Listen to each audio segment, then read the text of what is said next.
alomalardan biri o'rganganim sani bilmasligimni anglab yetdim degan ekan. Shu nuqtai nazardan siz mana shu Yallo kechasini 2 martalab o'qib chiqqan bir ijodkor sifatida o'zingiz uchun nimalarni kashf etdingiz? 3-marta ham o'qidim. Chunki har safar o'qiganingda yangicha ma'nolar, bir ilg'amay o'tib ketgan joylaringga yangicha bir munosabat uyg'onadi. Yaxshi kitob shunaqa bo'ladi. Abdulla Qahhor ustoz aytganlaridek, Tolstoyning asarlari qaziga o'xshaydi, chaynaganing sari mazasi chiqadi degandek, bu kitob ham xuddi bir zamonaviy Tolstoyning asarlariga o'xshagan ko'lamdor, zalvorli, noyob kitob bizga taqdim etildi. Qodiriylar zoti uzoq umr ko'radigan zot bo'lgan.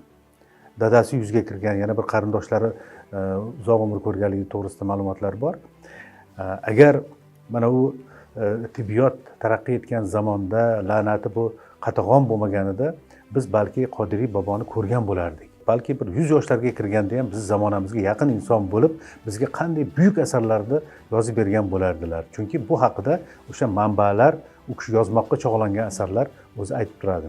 Kuy avjida uzilgan torni, shu ijod avjida singan qalamni, armonlarini, uni so'zini kim aytadi degan savol ko'p yillardan beri o'ylantirib odamni xayolidan ketmas edi.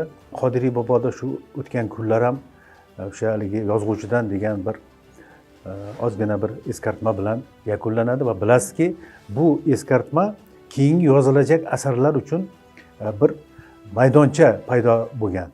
Va albatta xayol olib ketadi. Mana shu joyda uzildi, mana Yodgorbekni qismati bilan uzildi. Uni farzandlarini taqdiri ikki og'iz gap bilan izohlandida to'xtadi, to'mtoq bo'lib qoldi. Bu to'mtoqlik Qodiriyga xos bo'lgan narsa emas. Qodiriyda to'mtoqlik bo'lishi mumkin emas, cho'ltoqlik bo'lishi mumkin emas. Demak, bu davom ettirishni ko'zlagan, albatta yozaman bir kuni deb niyat qilgan bo'lsalar kerak degan fikr albatta hammamizda bo'lgan.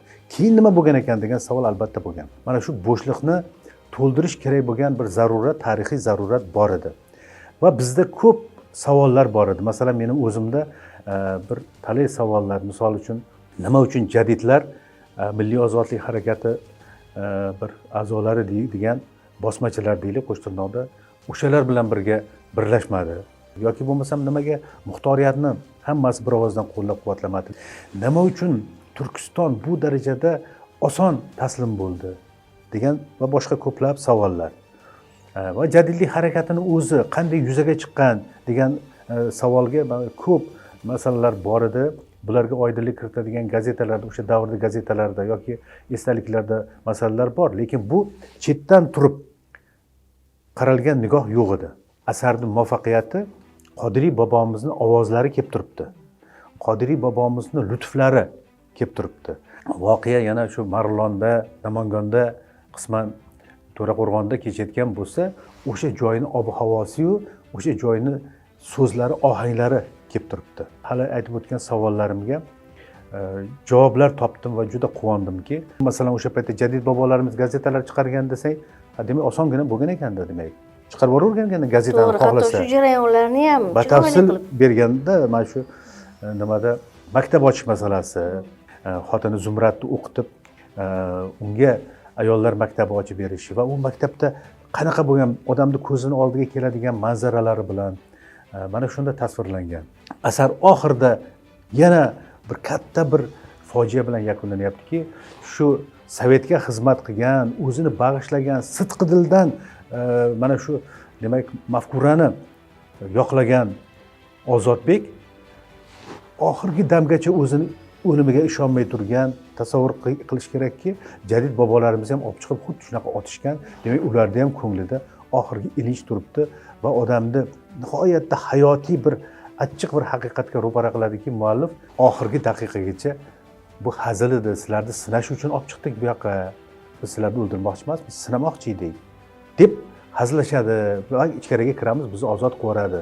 Insonni qara, oxirgi daqiqa, oxirgi lahzagacha hayotdan umidini uzmayapti va adashmasdan haligi qotil o'q uzdi va oxirgi nidosi Alvido Turkiston deb ketdi. Endi bu yoqda Ozodbek unda qurbon bo'ldi, bu yoqda Odilbekni qismati bosmachilar bilan yuribdi va u oxirgi lahzada uni oxirgi aytgan so'zi bayroqni kim ko'taradi deb shahid bo'lyapti.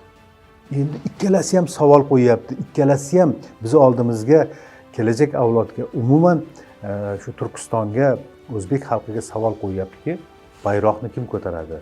Ya'ni ozodlik bayrog'ini, Turkiston bayrog'ini, birlik bayrog'ini, hurriyat bayrog'ini kim ko'taradi?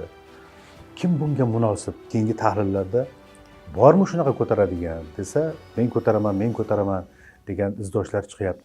Bu kitobni albatta o'qish kerak. Menga o'xshab bir 2-3 marta qayta o'qish kerak. Qalamni olib chizib o'qish kerak. Bu joyda hammamizni obrazimiz bor, hammamizni qiyofamiz bor bu joyda, hammamizni shaxsiyatimiz shu joyda jam. Qaysidir birimiz Yodgorbekmiz, qaysidir birimiz Ozodbek, qaysidirimiz Odilbekmiz, qaysidirimiz Nusratxon To'radirmiz balki, shoyat. Lekin boshqa qiyofalar ham mana shu joyda jamuljam.